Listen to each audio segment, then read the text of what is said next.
If you're looking to replace old worn out suspension parts on your TJ and get a moderate lift at the same time, this Rough Country 3 1/4 inch lift kit with shocks will do just that in a complete kit. This will level out the factory rake in the hood as well as give you a little bit more of a comfortable ride than you're used to on your stock setup. This kit is specifically going to be for the 97 to 02 2.5 liter Wranglers, and this will fit up to a 33-inch tire comfortably. As for 35s, you're not going to have much up travel off-road, so a 33-inch tire is definitely recommended. Install is going to be a 3 out of 3 wrenches on the difficulty meter as expected for a lift kit. So let's get the Jeep up on the lift and I'll show you how to bolt this in. So your first step is to get the Jeep up in the air, whether it's on the lift like we have here or on a jack and jack stands in your driveway. So the next step is to get our wheels and tires off with a 19mm deep socket.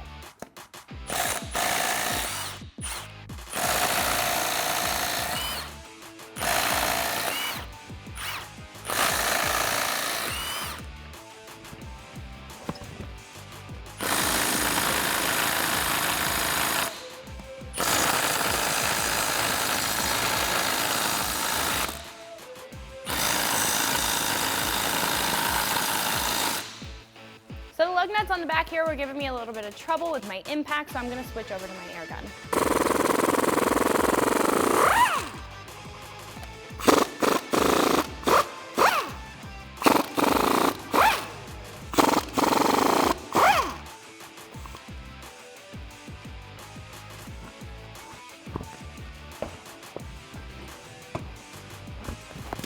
So our next step is to place some pull jacks underneath our axle so when we lower it down, the axle is supported.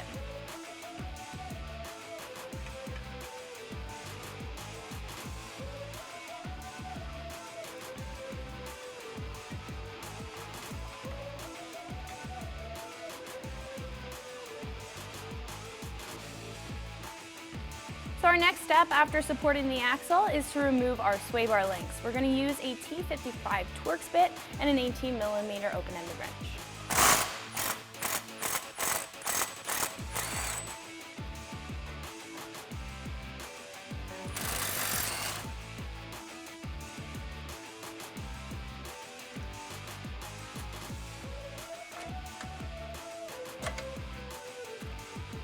So after we remove that bottom bolt, we're going to remove the top bolt holding in the sway bar link. It's going to be a 15mm. So this is a perfect example of why you would want a complete kit that comes with really everything that you need to get that height. Because it's going to come with a bunch of components that are going to replace your old worn out suspension parts, like I said before. You can see that the boot here is completely torn and the ball joint for the sway bar is completely exposed. So if your front sway bar link is stuck in there, since it is pressed in, you can just hit it with a hammer and break it free.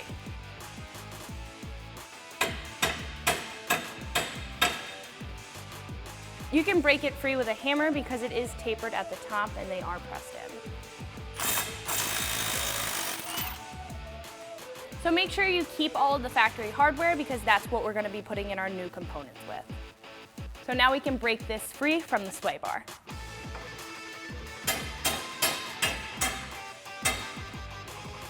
So after our front sway bars are removed, we can start removing our shocks. You're going to need a 13mm wrench and a 13mm socket. I'm also using an extension for this.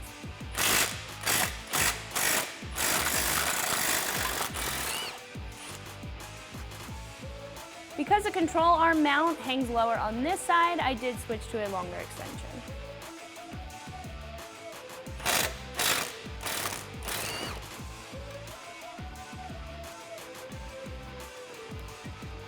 So after removing the bottom hardware from the shock, we're going to remove the top hardware, and it's going to be a 9/16 inch bolt.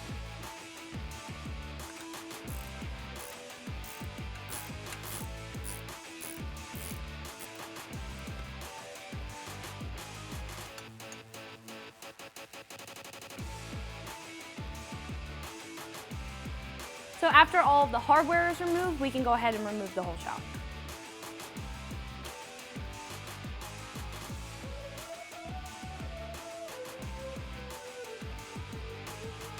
So now you can just repeat that same process on the other side.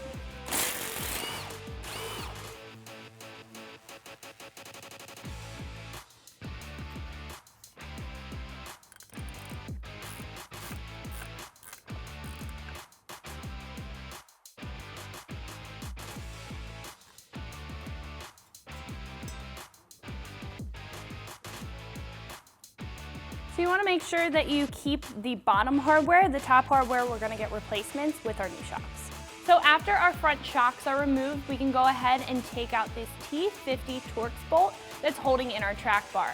So you have 3 bars up front. You have your tie rod, your drag link, and your track bar is going to be the only one that is connected to your axle. So as soon as we remove this bolt, it'll allow us to drop the axle completely. So if you're having trouble with this track bar bolt, you can always grab a breaker bar. I've grabbed one, or really any type of leverage to crack it free.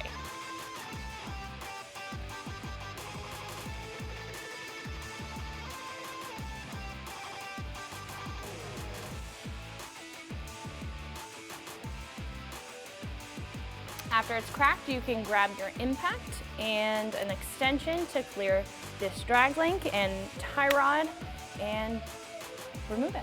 After you have the bolt cracked free, you can grab your ratchet or an impact and remove this with an extension to clear the tie rod and drag link.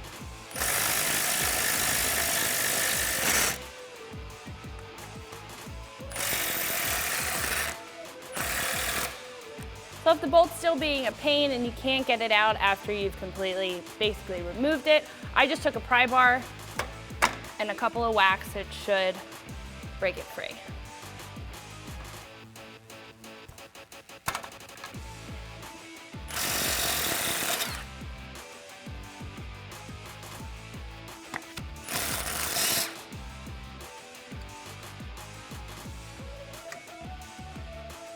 So before we lower our axle to get our springs out, there is a spring retainer clip that's in here, and it's held in by a 13mm bolt.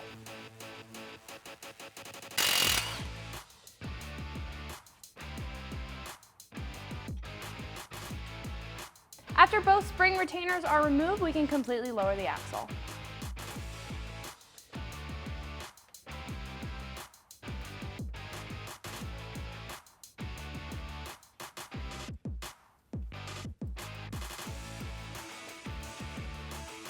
So once we have the retainer clip removed from the coil spring, we can fully lower the axle. Once the axle is lowered, we have enough room to pull our springs out.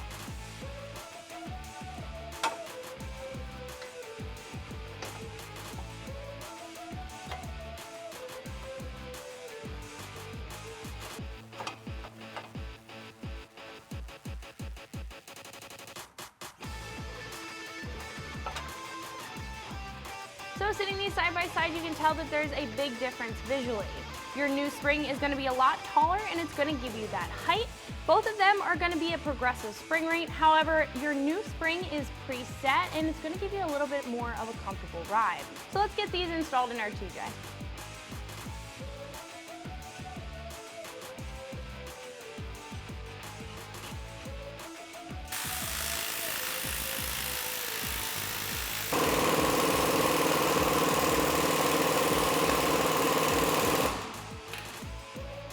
So because our new spring is a lot taller than our stock spring, we will have to use a spring compressor to get it up and around the bump stop and in place.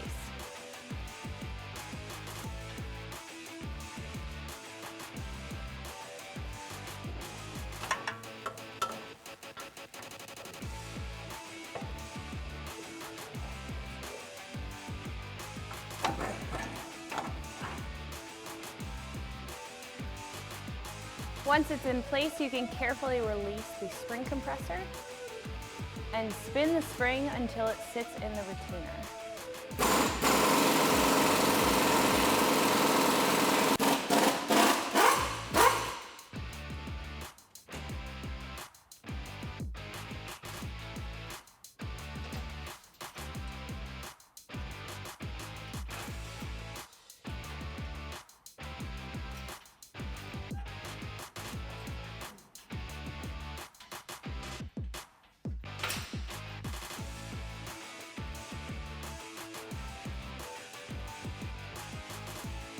So before we put in our spring, we need to remove our stock isolator and replace it with our new one. You just want to take a pry bar,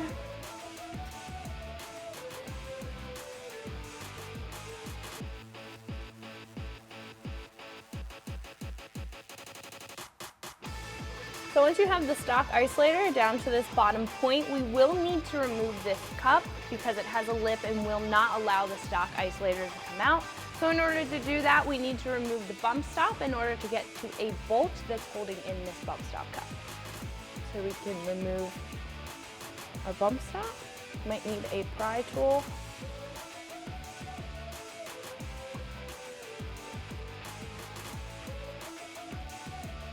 So now we can remove the 15mm bolt holding in the bump stop cup. So I'm also using an extension so we can reach it.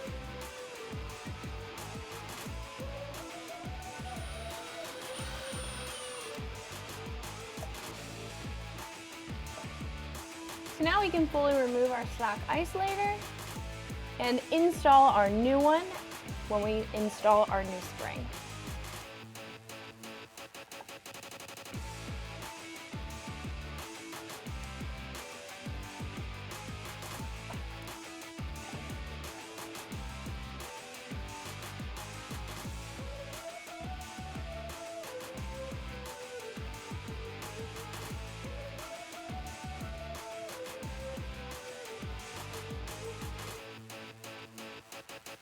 Now we can access our 15mm bolt inside of the bump stop cup.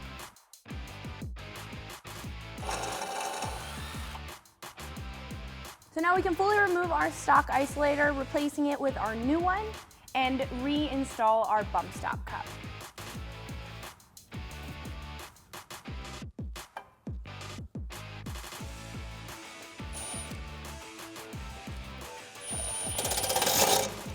And now we can reinstall our bump stop.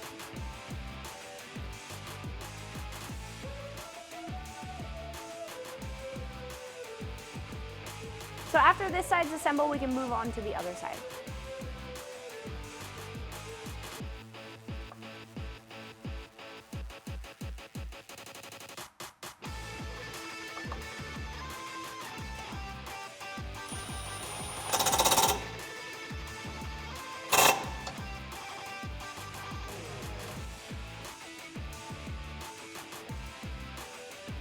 So now, after everything's assembled, we can go ahead and install our new springs.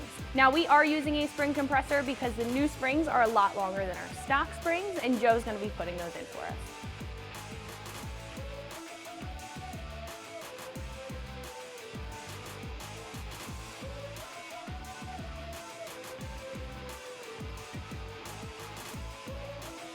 So after the spring is in place, you can spin it until the bottom pigtail sits in the retainer.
So now that our spring is in, we can reinstall our spring retainer clip with a 13mm socket.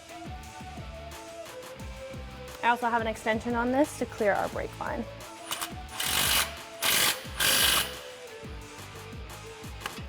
So there's two schools of thought when it comes to shocks. There's a hydraulic shock and there's also a gas charge shock. This is going to be a gas charge shock with a monotube design charged to 200 psi with 10-stage variable valving.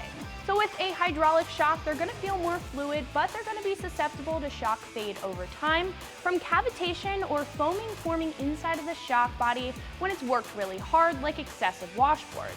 A gas charge shock is going to reduce that shock fade and have a longer lifespan over time. Now that our springs are in, we can go ahead and install our shocks.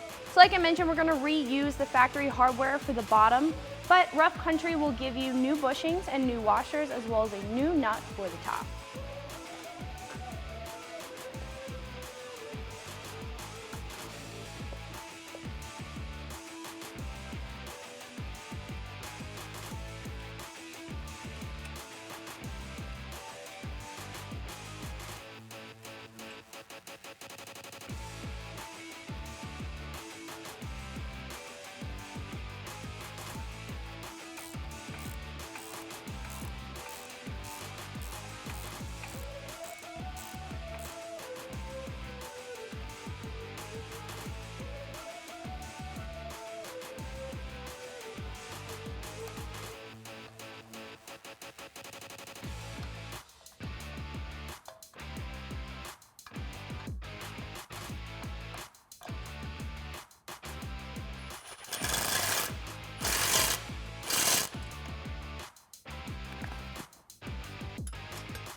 And now we can go ahead and move over to the other side.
So before we move over to our next step of installing our new extended sway bar links that are gonna accommodate for that ride height, we have to press in our metal sleeves with a vise.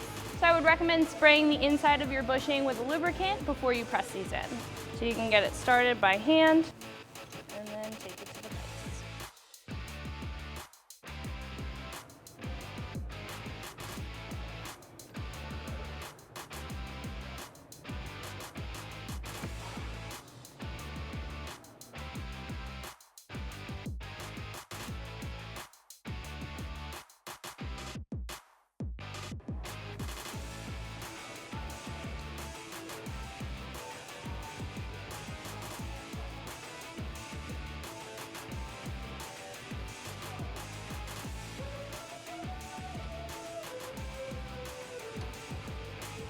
Just repeat this process for all 4 of your sway bar links. Since our stock links have a ball joint setup and our new links do not, we need to install this U-bracket on our sway bar with the provided hardware.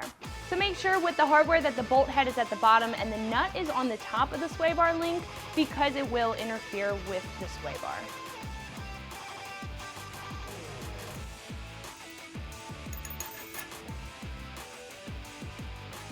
Take your flange nut and attach it to the other side. And once that's on, we can tighten it down with a 9/16 wrench and socket. You will be able to loosen it up and adjust it a bit once we put on our sway bar links. So after our U-bracket is installed, we're ready to install our front sway bar links. But first we have to press in the metal sleeves. I would like to mention that for the front sway bar links, you will have to use the bigger sleeves because of the bigger hardware. Now we can head over to the vise and press those in. So now we can install our sway bar links with the provided 19mm bolt and the 18mm flange nut. I would just double check your front sway bar links because they are specific to each side. So we are going to install ours in our U bracket. And like I mentioned before, you will be using the larger hardware for the front.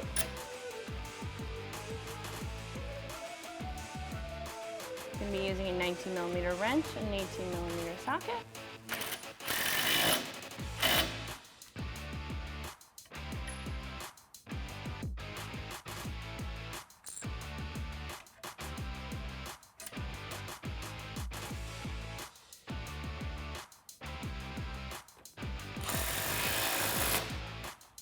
So once the top of the sway bar link is attached, we can attach the bottom with the factory hardware.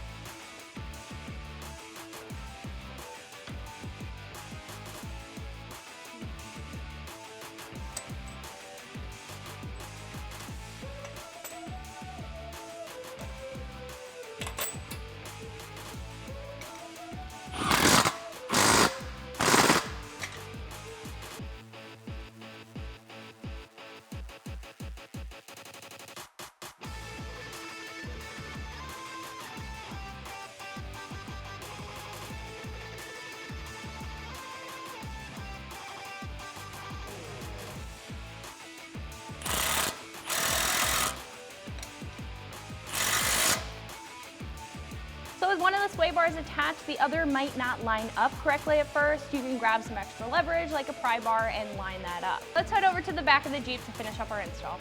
After we've attached both of our sway bar links, we can relocate our track bar. You're going to measure 3/4 of an inch over from the factory hole and mark it with a center punch so we can drill a new hole.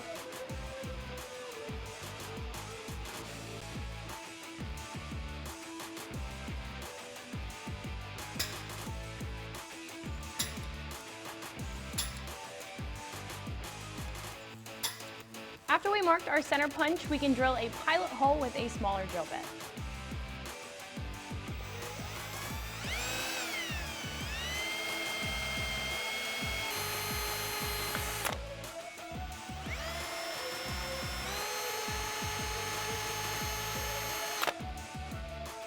Now we can take a 7/16 inch drill bit and drill through our pilot hole.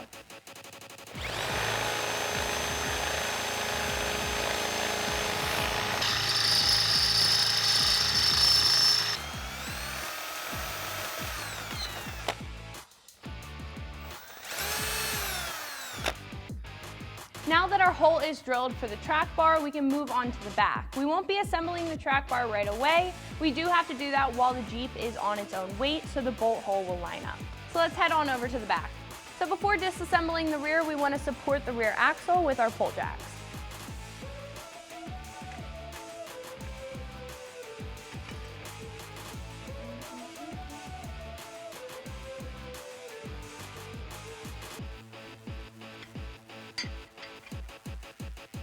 So now we can remove our rear shock. I'm using a 15mm wrench and an 18mm deep socket.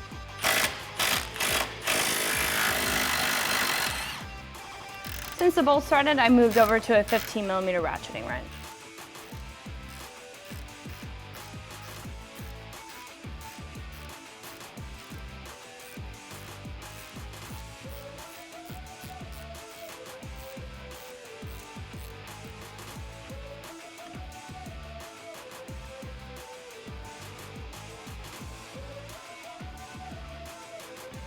And now we can move over and do the same on the other side.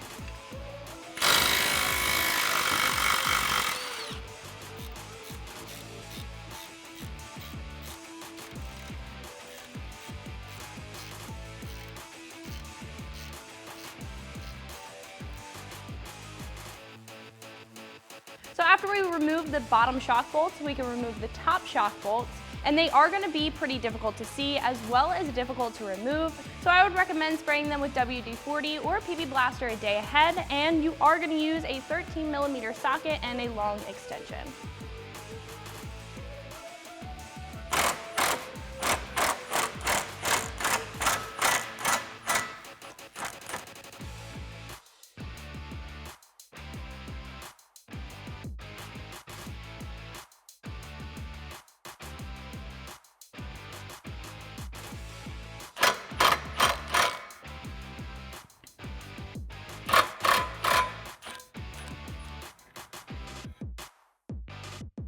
Now we can move over to the other side.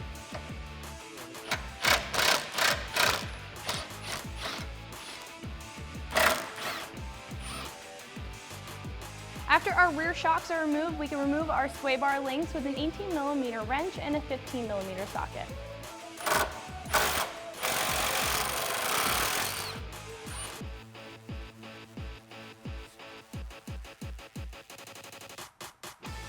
Now we can remove our top bolt with an 18mm socket.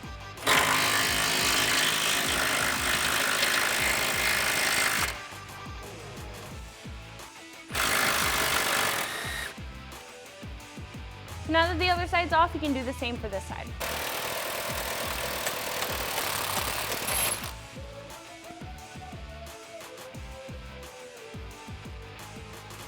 To access the top rear sway bar bolt on the passenger side, we're going to need to use an extension to clear our exhaust hanger, and I'm also using an 18mm swivel.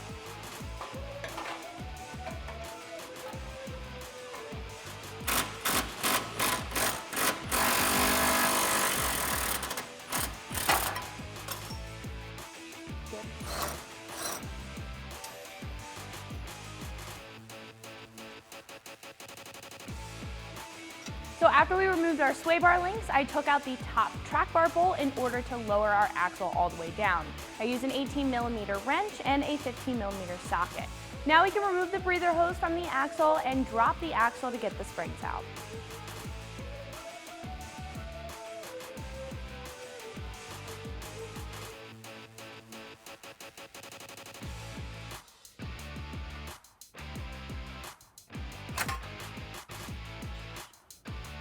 So before we install our new springs, we need to install our new isolators. So we're going to do the same thing that we did in the front and remove our bump stop and our bump stop cups in order to get this on there.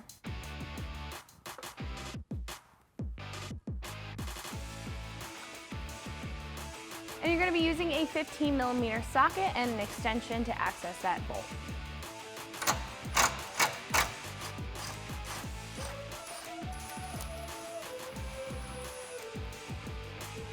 Now we can install our new isolator over our old one and reinstall our bump stop cup.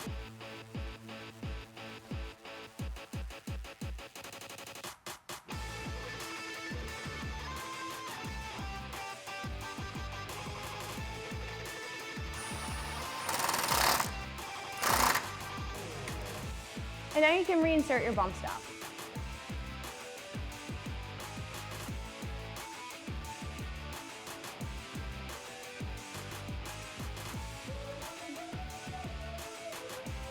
Now we can move over to the other side.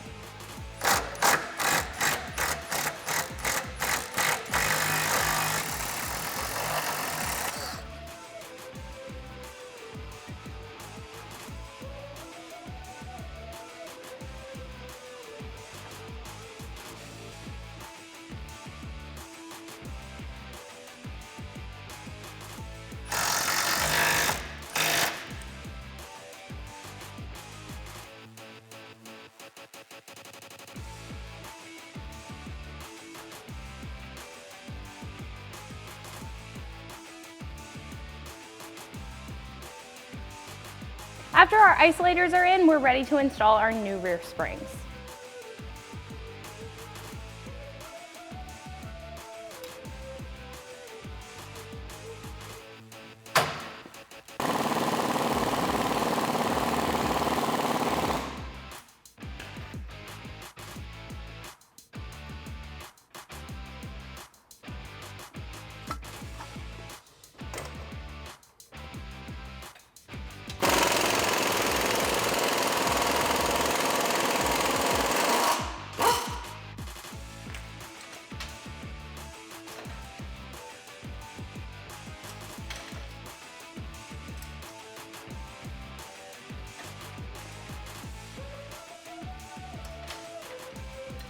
So like you just saw in that last step, we did have to use a spring compressor and that may be needed.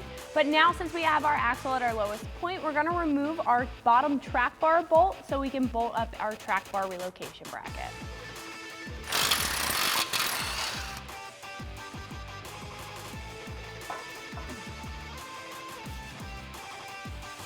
So in order to install our track bar relocation bracket, we need to remove this plastic cover using a trim removal tool.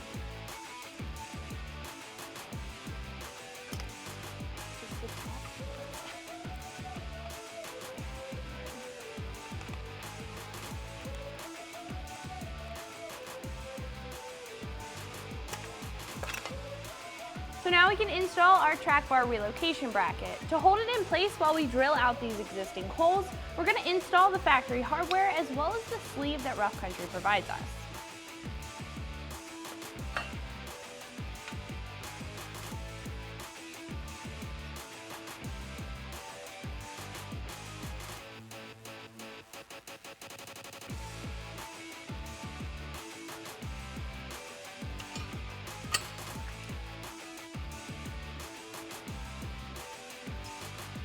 You're going to reinstall it using a T55 Torx bit, making sure that all of your holes line up.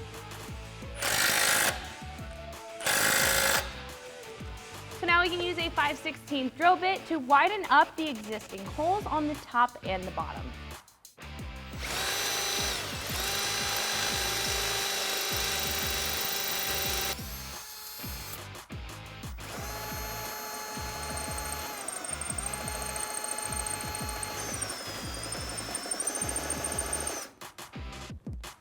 After we widen our holes, we can go ahead and install our hardware.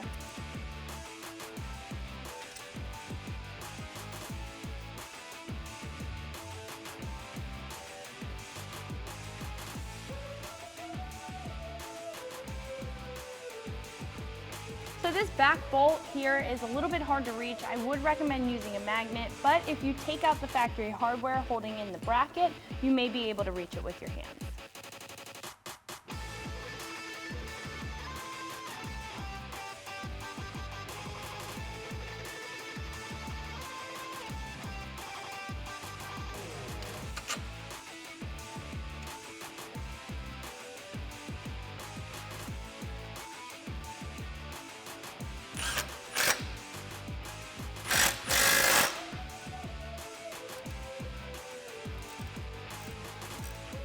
So after we installed our track bar relocation bracket, we can install our rear sway bar link using the provided hardware for the bolt and washer and our old flag nut.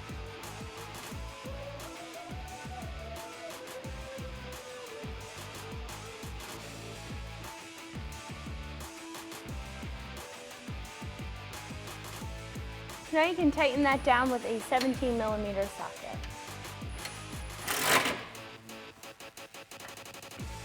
Now we can install the hardware in the bottom of the sway bar end link.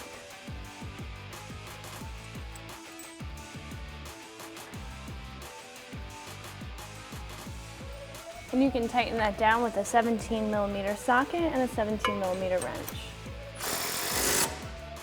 So now we can install the other side.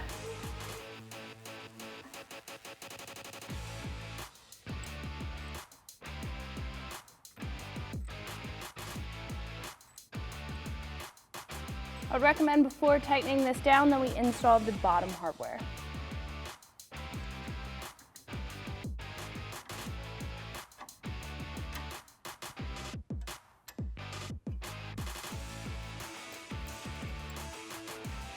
So now you can tighten this bottom one with a 17mm wrench and a 17mm socket.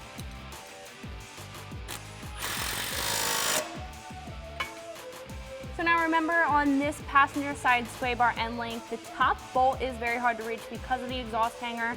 I'm using a 15-inch extension and a 17mm swivel.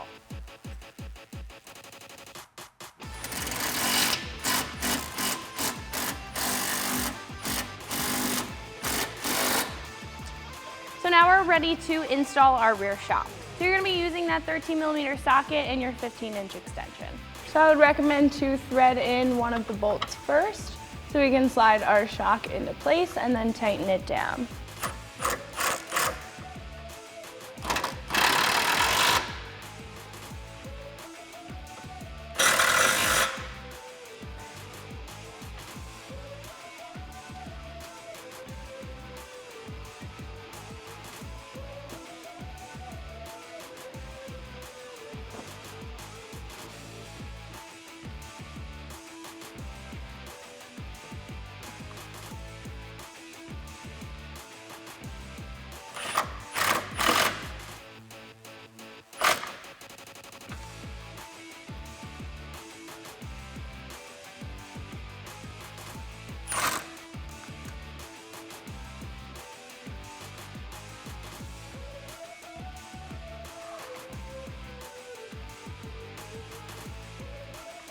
So now we can raise the rear axle to line up our shocks and also compress our springs.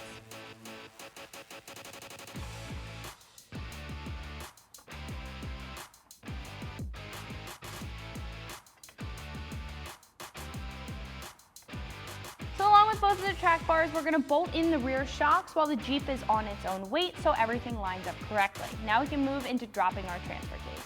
So now we can start dropping our transfer case. We're going to remove these 3 bolts on our belly pan so we can drop one side and insert our provided spacers and then do the same for the other side. I really like this kit because it really comes with everything that you need in order to accommodate for that 3¼ inch lift height.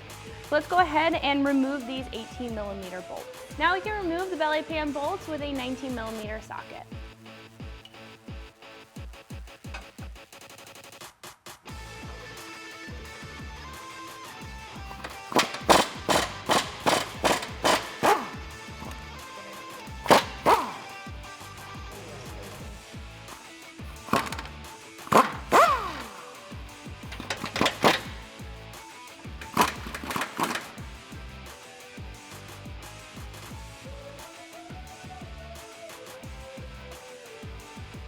after we have our belly pan dropped enough, we can insert our spacer as well as our longer bolts that Rough Country provides us.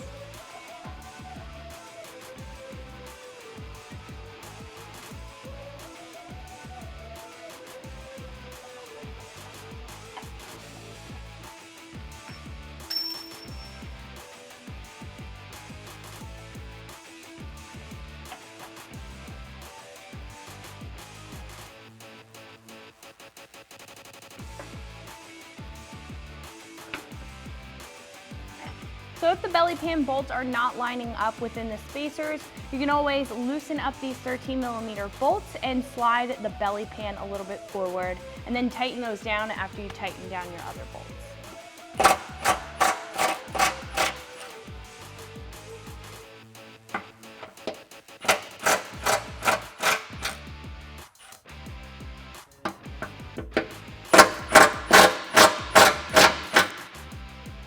That should give us enough wiggle room to get our bolts in.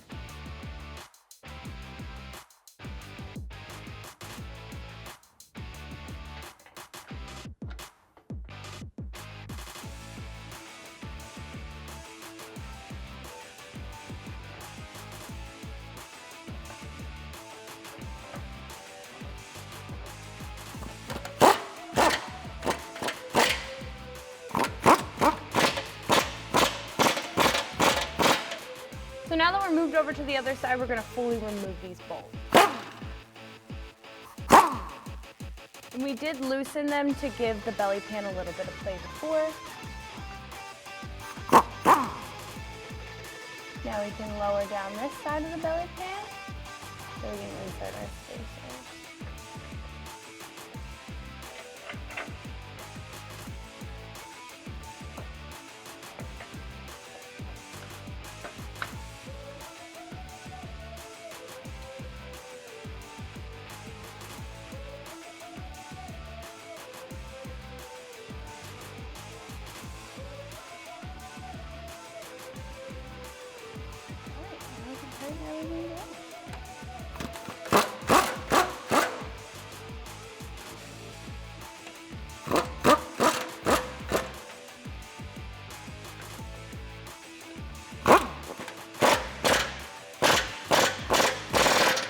So now that our transfer case drop spacers are installed, we're going to re-tighten these 4 13mm bolts in here.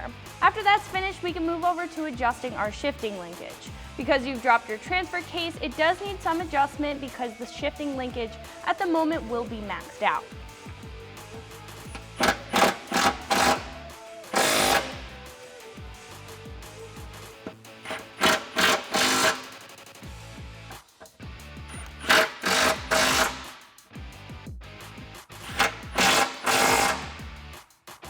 So now we're ready to adjust our linkage. It's going to be a little difficult to show you right now, but there is a 13mm bolt that holds in your 4-wheel drive lever. So if you loosen that bolt, it will slide the lever forward and reposition your 4-wheel drive lever.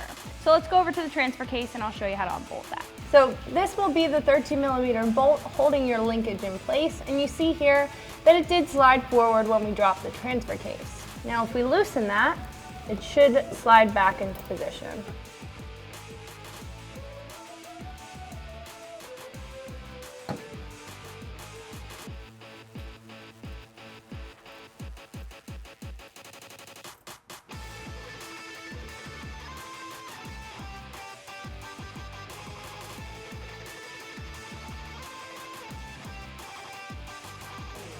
After that's moved forward, you can reinstall your bolt.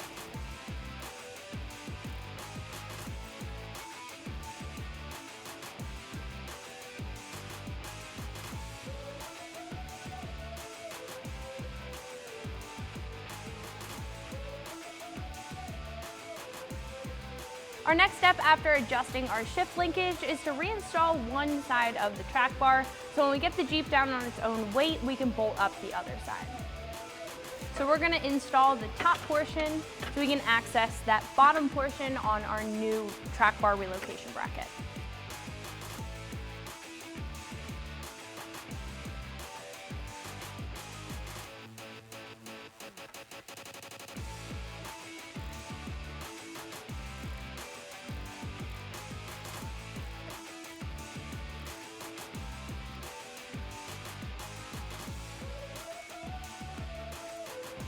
So now that we have one side of our track bar attached, it does look like the other side is able to line up while we have it in the air. We're just going to use one of our pole jacks and raise the axle a little bit to line that up.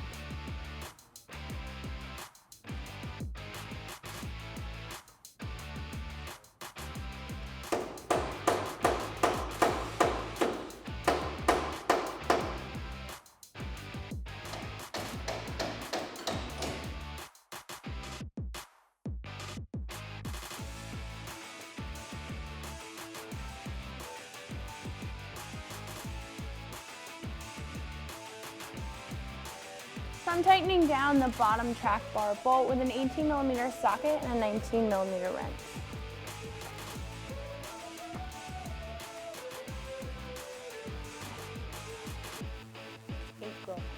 To accommodate for our added ride height, we will have to lengthen our breather hose for our differential. So it's located right here. You can just reroute it by pushing it back and pulling it through.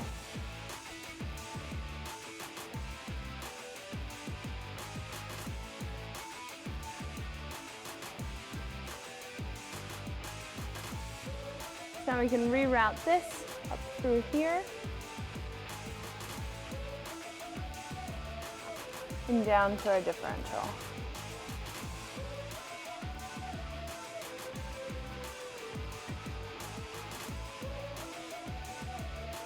At the moment, this will be your most affordable option for a 3¼ inch lift kit on the page at around $450. Rough Country will be a more budget-friendly brand compared to the more premium brands, which will explain that lower price as well as the lack in more extra components like control arms and track bars. However, I do like the fact that Rough Country keeps it engine and year specific. Overall, this is a great starter kit that's going to give you the height on your Wrangler that you want and come with everything to accommodate that new ride height. Now let's put the tires back on and get everything rebolted up.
Now that we have our wheels and tires on, we can lower this down on its own weight so we can bolt up our rear shocks as well as our front track bar.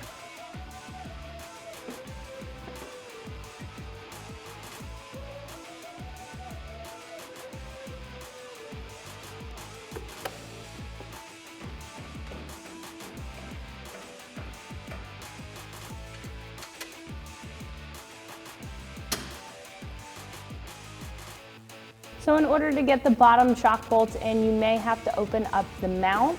You can use 2 pry bars to do so.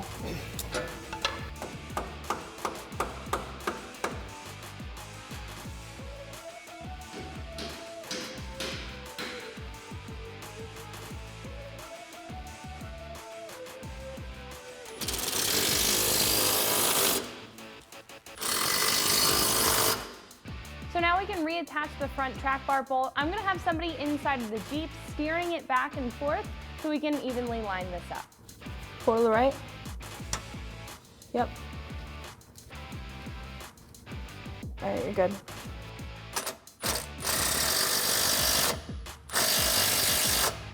So after your lift is complete, I would highly recommend an alignment. So that's it for my review and install on the Rough Country 3¼ lift kit with shocks. For more videos like this, keep it right here at ExtremeTerrain.com.